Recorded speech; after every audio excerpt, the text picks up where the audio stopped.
చుట్టుపక్కల కాలనీల గొడవలు, చుట్టుపక్కల పంచాయతీలు ఇవన్నీ జరుగుతూ ఉంటాయి. దీంతోపాటు సంఘ పంచాయతీలు కూడా మీడియాలోకి వచ్చి జరుగుతున్నాయి.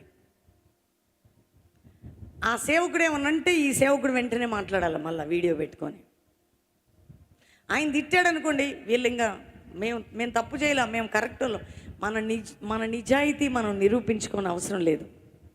బైబిల్ చెప్తుంది, దేవుని మీద ఆధారపడి నువ్వు దేవునితో కనెక్ట్ అయ్యే బిడ్డవైతే దేవుడే తగిన సమయంలో నేను హెచ్చిస్తాడంతే.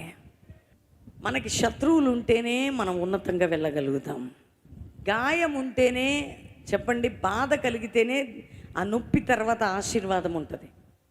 అన్నీ మన మేలు కోసమే, అంతా మన జీవితం విడుదల కోసమే, సంతోషం. ఎందుకంటే దేవుడు కొన్ని లేపుతాడు, రేపుతాడు. అవన్నిటినీ కూడా మనము దేవుని కోణములో ఆలోచించాలట. ఆమేన్. ఏ కోణంలో చెప్పండి అమ్మా? దేవుని కోణములో దిద్దుకొని, సరిదిద్దుకొని, సంపూర్ణతలోకి నడిపించబడి, క్రీస్తు వలె మార్చబడి, మనం గమ్మున మౌనంగా ఉన్నప్పుడు దేవుడే ఒకరోజు నిన్ను పైకి తీసుకొని వెళ్ళబోతున్నాడు. ఎవరి దృష్టిలో మంచోళ్ళు కావాలండి? వాళ్ళ దృష్టిలో మంచోళ్ళు అనిపించుకోవాలండి, వీళ్ళ దృష్టిలో మంచోళ్ళు. ఎన్ని సర్కస్లు చెప్తే మనం మంచిగా అవుతామా? చెప్పండి, చెప్పండి. బైబిల్లో వింటున్నారా? కొర్నేలు గురించి ఒక మంచి మాట అంటాడు. కొర్నేలి, నీ ప్రార్థన, నీ ధర్మకార్యం. వింటున్నారా? మన జీవితంలో ఇది ఉండాలి, ఇది ఉండాలా. ధర్మకార్యాలు చేసుకుంటూ పోతే ప్రార్థన లేకుండా దేవుడు ఏమీ, నీ ప్రార్థనలు, నీ ధర్మకార్యాలు దేవుని సన్నిధి జ్ఞాపకార్థంగా చేయని అట. ఎందుకంటే మనం వేసే ప్రతి స్టెప్లో ప్రేయర్ ఆత్మ సంబంధమైన అనుభవం ఉండాలి. మనం ఏదో మంచి పనులు చేస్తే మనల్ని మంచోళ్ళని ఎవరు అనరు. ఒకవేళ అబ్బా మంచోళ్ళండి, చాలా బాగా చేశారండి అని నా గురించి, నీ గురించి మాట్లాడవచ్చు. కానీ ఫస్ట్ మనం మంచితనం ఎక్కడ కనపడాలంటే దేవుడు మనల్ని మంచివారిగా ఆయన తయారు చేయాలి. ఎందుకంటే దేవుడు మంచోడు. ఆయన మంచితనం నీలో రావాలంటే ఎక్కడికి పోవాలి? నువ్వు దేవునితో సహవాసం చేస్తే, దేవునికి కనెక్ట్ అయితే కదా, మనం ఆయన రూపంలో మారి, ఆయన స్వభావంలో మారినప్పుడు మనల్ని ఆయన కదండి. ఇప్పుడు ఎవరైనా ఇంట్లో ఒక బిడ్డ కానీ కొడుకు కానీ ఉన్నారనుకోండి, బిడ్డకి, తల్లికి, తండ్రికి ఎవరు మంచిగా ఎప్పుడు చూసినా చూసుకుంటూ అన్నిట్లో సహకరిస్తూ దగ్గర ఉంటారో ఆ బిడ్డని తల్లి అయిన తండ్రిని ఎక్కువ ప్రేమిస్తారు. రా నాన్న, చేయి నాన్న అని ఇంకెక్కువ ఆధారపడతారు. మన దేవుడు కూడా అంత ఎప్పుడు ఆయనతో కనెక్ట్ అయ్యి ఆయనతో ఉండేవారి మీద ఆయన కృపను ఎక్కువ కుమ్మరిస్తాడు. ఆయనను వారిని పైకి లేపుతాడు. ఏదొచ్చినా ఎన్నొచ్చినా. అందుకనే దేవుని దృష్టిలో నువ్వు మంచివాడుగా దయ్యనుంది. దాని తర్వాత మనుషుల దృష్టి. అందరు చెప్పండి, మన దృష్టి ఇప్పుడు ఎట్ ప్రజెంట్ సిచ్యువేషన్ క్రైస్తవ సమాజంలో ఏముందంటే ఏదైనా మనుషుల దృష్టే. సైతాను భలే చిచ్చు పెట్టిందండి. వాడు ఏం పెట్టాడు తెలుసా? ఏదైనా కానీ మనుషుల దృష్టే. కాబట్టి అమ్మో మనుషులకు తెలిస్తే ఏమైద్దు, అమ్మో మనుషులు ఏమనుకుంటారు, అమ్మో మనుషులు చూస్తే ఏమంటారు, అమ్మో నన్ను చూస్తే ఏమంటారు, నా బట్టలు చూస్తే ఏమంటారు, నా వేషధారం చూస్తే ఏమంటారు, అమ్మో నా వీడియో చూసి మీడియాలో ఏమనుకుంటున్నారు, సోషల్ మీడియాలో వైరల్ అవుతుంది, ఇది వైరల్ అవుతుంది, అది వైరల్ అవుతుంది. మన భయం అంతా అదే భయం మనకి. ఇప్పుడు ఎట్ ప్రజెంట్ సిచ్యువేషన్ క్రైస్తవ సమాజము దేనికి భయపడుతున్నారంటే ప్రజలకి, మీడియాకి భయపడుతున్నారు తప్ప దేవునికి లేదు. కానీ నువ్వు దేవునికి భయపడి, దేవుని స్వభావమును ధరించుకొని, దేవుని సన్నిధిలో నువ్వు ప్రార్థనాపూర్వకంగా ప్రభువుకి సమీపంగా వస్తావో, నీ దేవుడే నీ గురించి భయం శత్రువులు కూడా కలగజేయబోతున్నాడు. అందరం దానికే కదండి. ఎవరన్నా వచ్చి బ్రదర్ నీ గురించి వాళ్ళు ఏమనుకుంటున్నారంటే, అమ్మో వాళ్ళ దగ్గర మంచోళ్ళు అనిపించుకోవాలి. ఎందుకండి సర్కసులు మనకి? ఈ చెత్త ఖాళీ కావాలి చెప్పండి. మన జీవితంలో మంచోళ్ళు అనిపించుకోవడానికి అది చేస్తే మంచోళ్ళు, ఇది చేస్తే మంచిది, ఏది చేస్తే మంచోళ్ళం కాదు. మనం ఏ మంచి లేని వాళ్ళం. మనం మంచి ఆయనతో కనెక్ట్ అయితే మంచిగా మారిపోతాం. మంచి వారితో ఆత్మ బంధం కలిగితే మంచి బిడ్డలుగా మారుతాం. అందరు గట్టిగా స్తోత్రం చెప్పండి. ఏ మంచి లేని మనకి మంచితనం రావాలంటే ఎక్కడికి పోవాలా చెప్పండి అమ్మా? మంచోడు ఈ భూమి. ఎవరు మంచోడు చెప్పండి? ఆయన చాలా మంచివాడట. ఆయనలో కపటము లేదట, ఆయనలో అక్రమము లేదట, ఆయనలో అన్యాయము లేదట. ఆయనలో మోసము లేదట. ఆయనలో దీనత్వము ఉన్నదట. క్షమాపణ ఉందట. తగ్గింపు ఉందట. ప్రేమ పరిపూర్ణుడట. ప్రేమ పూర్ణుడు, ప్రేమలో పరిపూర్ణుడు యేసయ్య. ఇప్పుడు ఎక్కడికి పోతే మనకి విలువ ఉంటుంది చెప్పండి నాన్న? ప్రపంచమంతా నిన్ను దొంగన్నా దేవుని దగ్గర నువ్వు కరెక్ట్గా ఉంటే అదే నోరు నువ్వు దొరవనేటట్టు చేస్తాడు దేవుడు. దేని కొరకు ప్రార్థన చేయాలి, ఏ శోధనపై జయం పొంది ప్రార్థన చేయాలో చేత కాదు. వాళ్ళంటున్నారు, వీళ్ళంటున్నారు. 100 మందిలో 3 అనగానే బీపీ, షుగరు, డిప్రెషను, అన్ని రోగాలు. ఒకవేళ ఇంటి పక్కల్లో పొరుగింటిలో ఒక్క మాట అనగానే గిన్నెలు ఎత్తేసి ఇక మొత్తం గొడవలు, కొట్లాటలు, సమాజంలో అందరూ కాలనీ అన్నంత ఫీలింగ్, ఊరంతా అన్నంత ఫీలింగ్. ఒక సేవకుడిని నలుగురు అంటారు, నిన్ను 100 మంది అంటలేరుగా, 1000 మంది అంటలేరు కదా, ప్రపంచమంతా అంటలేదు కదా. అసలైంది దేవుడు అనట్లేదు కదా. దేవుడు నీ గురించి ఏమనుకుంటున్నాడు, అది నీకు ముఖ్యం. అందరు చెప్పండి, దేవుడు. అందరూ ఈ రోజు నుండి ప్రేయర్ చేసుకోండి. దేవా, నా గురించి నువ్వేమనుకుంటున్నావు? నా గురించి నువ్వేం సాక్ష్యం ఇస్తున్నావు? నేనెక్కడ సరైన వ్యక్తిని కాదు, నేనెక్కడ ఆత్మీయుడిగా లేను, నన్ను నీవలే మార్చయ్యా, నా బ్రతుకుని దిద్దయ్యా అని నువ్వు దేని కొరకు ప్రార్థన చేయాలో దాని కొరకు ప్రార్థన చేయగలిగితే ఎవ్వరి దృష్టికి వెళ్ళక్కర్లేదండి. నీ దేవుని దృష్టిలో నీ యథార్థత, నీ యొక్క దైవభక్తి నిన్నొకరోజు పైకి లేపుతుంది. దేవుడు ఈరోజు మనతో మాట్లాడుతున్నాడు. దేవుని బిడ్డలారా, చూడండి, దూషణకి ప్రతి దూషణ. మాట అంటే మనం మాట పడం, కానీ ప్రభువుని ఎంతమంది ఎన్నన్నా మౌనం అయిపోయాడంటే, ఆయన మౌనము, ఆయన యొక్క వినయము, ఆయన విధేయత, శిలువ మరణం పొందునంతగా ఆయన తగ్గింపు, ఆయన ప్రార్థనా జీవితం అన్ని నామముల కంటే పైనామముగా యేసయ్య నామం ఎంచబడింది. ప్రజెంట్ సిచ్యువేషన్ క్రైస్తవ సమాజం మనుషులకే భయపడుతున్నారు. ఒక దగ్గర ఒక మాట రాయబడిన యెషయా గ్రంథం అనుకుంటా, నువ్వు భయపడవలసిన దానికి భయపడదు, నువ్వు మనుషులు పెట్టు నిందకు భయపడద్దు, దేవునికి భయపడాలట. ఎవరికండి? ఎవరికి? ఆయన ఏమనుకుంటున్నాడో బాధ లేదు, అందరు ఏమనుకుంటున్నారో అని బాధ మనకి. 8:13 చదవండి. మీరు భయపడవలసిన వాడు ఆయనే. ఎవరట చెప్పండి? ఎవరి దగ్గర భయపడాలట? ఎవరు మనం భయపడవలసిన వాడు? ఆయనే.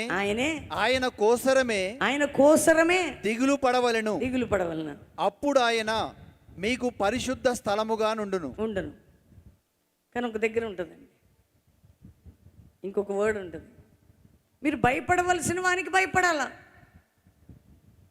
వీళ్ళేంటో వాళ్ళేంటో, వాళ్ళు అంటున్నారు, వీళ్ళు చేస్తున్నారు, అందరూ ఇట్లా అన్నారు, అందరూ ఎక్కువయ్యారు, అందరూ నా మీద ఇది పెట్టారు, అందరూ నాకు ఇట్లా చేస్తున్నారు, వాళ్ళు ఇట్లా టెంప్ట్ అయ్యి శరీరాన్ని ఉపయోగిస్తున్నాం మనం. జాగ్రత్త.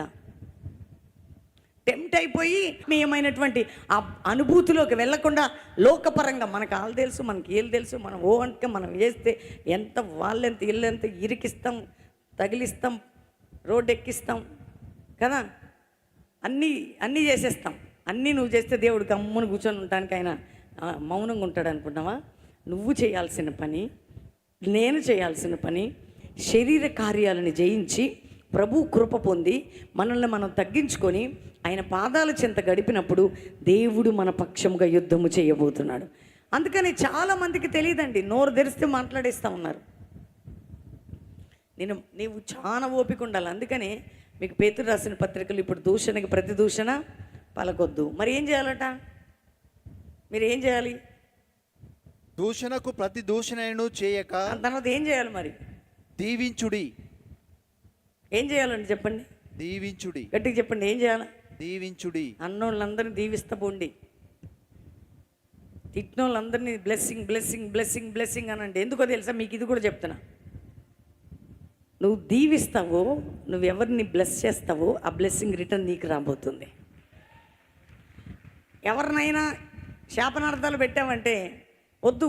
నువ్వేం చేయాలా చెప్పండి అమ్మా? దూషణకి ప్రతి దూషణ చేయొద్దు.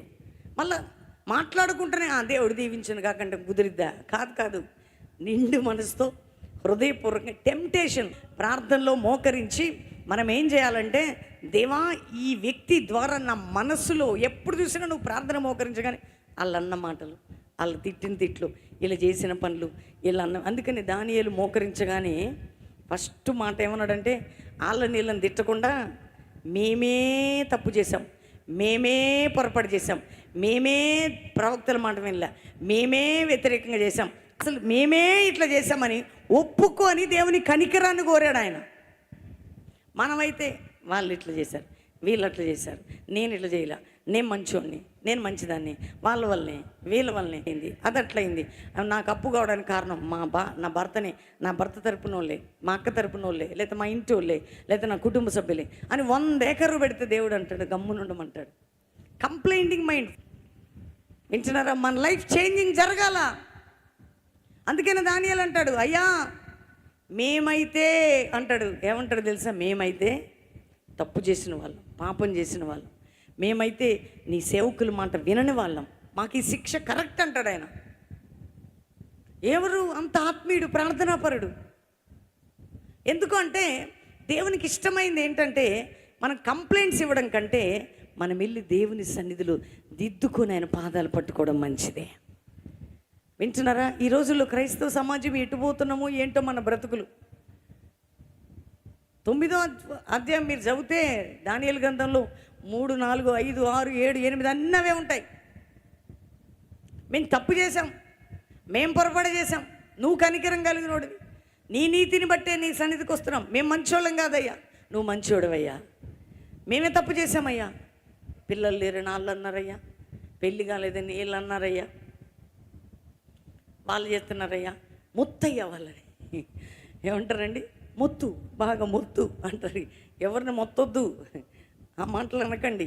నిన్ను శపించే వారిని చెప్పండి, నిన్ను శపించే వారిని దీవించడు. గట్టిగా చెప్పండి, నిన్ను దూషించే వారిని, గట్టిగా చెప్పండి, నిన్ను దూషించే వారిని, అంతా చెప్పండి, నిన్ను దూషించే వారిని, నిన్ను దూషించే వారిని, బిగ్గరగా చెప్తా, నువ్వు దూషించే వారిని, అందరు చెప్పండి, నిన్ను దూషించే వారిని దీవించుడి. మీరు చెప్పేదాకా నేను ఆ మాట అంటాను, నిన్ను దూషించే వారిని దీవించుడి. అందరు చెప్పండి, నిన్ను దూషించే వారిని చెప్పించండి. ఏమన్నాలా? దీవించా. చెప్పండి, ఏది విత్తుతావో పంట కొయ్యబోతున్నావా? ఎందుకంటే చేద్దాం అది, ఎందుకంటే నువ్వు దీవించు, దేవుడు ఏం చేయాలో ఆయన చేసుకుంటాడు. అర్థమైందా? నెక్స్ట్ దాని కంటిన్యూషన్ చదువుదామా? జీవమును ప్రేమించి మంచి దినములు చూడగోరువాడు. ఎంతమందికి శుభకరమైన దినములు కావాలని ఉంది? చెయ్యి ఎత్తి ఊపండి. దానియేలు తను తగ్గించుకొని బాగా తన ప్రజల నిమిత్తం, తన నిమిత్తం పాపాన్ని ఒప్పుకొని ప్రార్థన చేస్తే గాబ్రియేలు ప్రత్యక్షమే 21వ దినమున దానియేలు నువ్వు బహుప్రియుడు, నువ్వు శుభము కలుగునుగా అంటది. ఇప్పుడు మీకు ఏ దినాలు కావాలా? మంచి ఏంటంట? జీవమును ప్రేమించి మంచి దినములు చూడగోరువారు. జీవం అంటే ఎవరండి? పురుషులు చెప్పండి, జీవం అంటే ఎవరు? యేసయ్య, అంతేనా? నిత్య జీవం. దేవుని వాక్యాన్ని ప్రేమించి మంచి దినములు చూడగోరువారు. మంచి దినాలు రావాలి, ఆత్మీయకమైన శుభకరమైన దినాలు రావాలని ఎంతమందికి ఆశ ఉందో గట్టిగా స్తోత్రం చెప్పండి ఒకసారి. దేన్ని ప్రేమించి? జీవమును ప్రేమించి, యేసయ్యను ప్రేమించి మంచి దినాలు చూడగోరువారు. ఇప్పుడు కాదండి, నీ పిల్లల జనరేషన్ ఉంది, నీ నెక్స్ట్ జనరేషన్ ఉంది. దేవుని బిడ్డలారా, జీవమును ప్రేమించి మంచి దినాలు చూడగోరువారు. చెడ్డదాన్ని పలుకకుండా. ఏం పలకొద్దండి?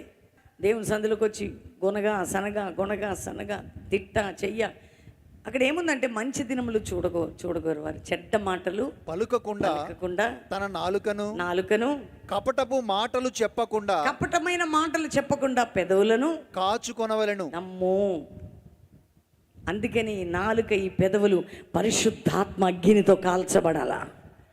నీకు మంచి దినాలు రావాలని ఉందా? క్రీస్తుని ప్రేమించి జీవం కలిగిన దేవుని ప్రేమించి మంచి దినములు చూడగోరువారట. చెడ్డ మాటలు పలుకకుండా నాలుకను, కపటమైన మాటలు పలుకకుండా పెదవులను భద్రంగా కాచుకోవాలట. గట్టిగా స్తోత్రం చెప్పండి. కాచుకొనవలని అందరు చెప్పాలా? చలి కాసుకుంటున్నాం అంటాం కదా, చలి పెడితే పోయి మంట దగ్గర కూర్చుంటాం. ఏదైనా కాచుకొని కూర్చుంటారు. అబ్బా జాగ్రత్తగా బయటకు వస్తే ఈయనని పట్టుకుందాం, కనబడితే నమస్కారం పెట్టి దొరకబడదామని. ఇప్పుడు నీ పెదాలు నీ నాలుకనంట గట్టిగా పట్టుకోమంటున్నాడు ప్రభు. ఎందుకు? ఏ దినాలు చూడగోరాలి నువ్వు చెప్పండి? ఏ దినాలు? జీవమును ప్రేమించి. మంచి దినములు. అందరూ చెప్పండి. దానియేలుకి శుభకరమైన దినాలు వచ్చినట్టు మనకు కూడా రాబోతున్నాయి. దానియేలు శుభకరమైన సందేశం విన్నట్టు నువ్వు నేను వినబోతున్నావు. అందుకని నీ నాలుక, నీ నోరు, పెదవులు అగ్ని చేత కాల్చబడాల. అందుకనే మేడగదిలో అగ్ని జ్వాలల వంటి నాలుకలు విభాగింపబడ్డాయి. ఎందుకంటే ఈ నాలుక ఎన్ని మాటలు మాట్లాడి ఉంటుందండి, ఎన్ని కపటమైన మాటలు. అక్కడ ఒకటి, ఇక్కడ ఒకటి, చిచ్చులు పెట్ట, వెనకుండి ఏదో ఒకటి చెయ్య, మళ్ళీ స్తోత్రం ప్రభు అంటే ఎక్కడ ఇస్తాడు దేవుడు? ఇవ్వడు. దేవుని బిడ్డలారా, యథార్థత నీ హృదయం ఉండాలి. నీ పెదవులు, నాలుకట కపటమైన మాటలు. ఏ మాటలండి చెప్పండి? కపటంగా. చాలా మీరు మంచోళ్ళు అనుకుంటూనే చేయడం. చాలా బాగా ఉంటారు, మాట్లాడతారు మీరంటే మాట్లాడాల్సిన మాట్లాడడం. ఎప్పుడు మనం జోక్గా కూడా కపటంగా మాట్లాడొద్దండి. అల్లరిగా చిల్లరగా కూడా కపటంగా మాట్లాడద్దు. ఎందుకు అంటే దేవుడు నాలుగుకి, నోటికి, నీ పెదాలకి ఒక సీల్ చేస్తున్నాడు. ఈరోజు సీల్ చేస్తున్నాడు ఆయన. నువ్వు అనుకో, యేసు రక్తముతో నీకు విరుద్ధమైనది మాట్లాడకుండా నా నాలుక, నోరు సీల్ అవునుగా కాని చేసుకో. దూషణ మాటలు మాట్లాడద్దు ఎవరిని, తీర్పు తీర్చొద్దు ఎవరిని, ఎవరి జోలికి పోయి వారి కన్నీటికి కారణం కావద్దు. ఎవరి విషయంలో తెలియకుండా మాట్లాడొద్దు. తెలిసి కూడా మాట్లాడొద్దు. మనకి ఎందుకండి? తెలిస్తేనేమో తెలియకపోతేనేమో. పెద్ద మనమేమన్నా వాళ్ళని తయారు చేసామా? వాళ్ళ బ్రతుకు ఏమన్నా రక్షణ ఇచ్చామా? వాళ్ళకేమైనా జీవం ఇచ్చామా? ఈ రోజుల్లో ప్రతి ఒక్కరూ ఇష్టం నోరుంది కదా అని ఊర్లో మాట్లాడతారు, ఇంట్లో మాట్లాడతారు, బయట మాట్లాడతారు. లాస్ట్కి ప్రతి ఒక్కరు బెదిరించేదంటే మీడియా అని బెదిరించడం మొదలుపెట్టారు. ప్రపంచమంతా నిన్ను విడిచిన దేవుడు నీకున్నాడు అనుకోండి, ఏది నీకు ఏమీ జరగదంతే.